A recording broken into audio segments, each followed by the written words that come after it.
Thank you, Harsh, for joining us. Thanks for having me. Let me begin by asking you that as someone who's an investor in the finance sector, what motivations would you share with your peers for pursuing a more responsible development of the RE sector in India?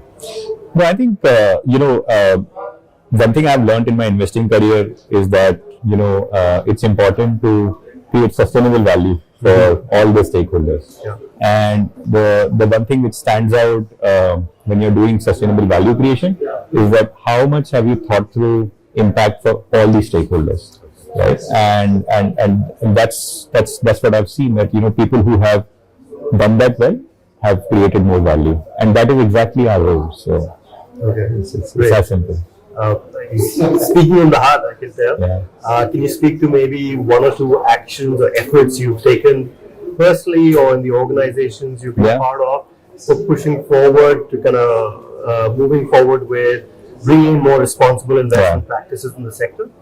So I think there are I've always seen that there is no better substitute to building some of these things. Two things. So one is going from the top. Then it gets to incentives, and then the third is when you are actually building that culture in the organization, right? And then it becomes unbreakable. So I have been fortunate that I've worked in an organization which actually went through those journeys, and so essentially, it starts by the management actually asking those questions on a daily basis. There are certain companies where ESG is not the last slide; it is actually the first slide, right? And that those changes make a huge difference. Second is, you need to incentivize people, you need to reward good behavior in that. And once you do that and make sure that people are trained well enough, you will have a culture of, people actually, this will become like normal way of thinking in an organization. And that's when it becomes really powerful for an investor particularly. And so this is more an advisory role or an investor in companies, you've been able to bring this into the way those companies operate? No, this is actually as an investor in those companies, we've been able to do it. I mean, at the end of the day, investor companies are small, relatively small. Yeah. So some of this, what we are talking about in terms of culture building and all, is slightly easier because you don't need to deal with a lot of people. Sure.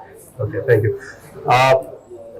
My next and final question is around just thinking ahead to the next 3 to 5 years. What big positive changes do you see coming in the energy sector as part of the energy transition? And what signs or signals are you already seeing today that make you believe that that's coming? No, I think I'm actually very, very excited about the whole energy transition story. And it's actually threefold, what gives me so much excitement. One is that, the energy demand in the country itself is growing. And we know where is that growth going to come from. It's from the new sources of energy, right? Second is that, there are so many avenues of energy transition that we are seeing. It's, earlier it used to be one thing like a solar energy or a wind energy. Now you have multiple ways of creating that value. And then the third thing is that there is so much of innovation happening within our country, India itself. So all of these three things put together make me very excited about energy transition as a big pillar of the economy and huge value to be created for everyone. Well, thank you for sharing three very specific areas to watch out for. Thank you. Thank you.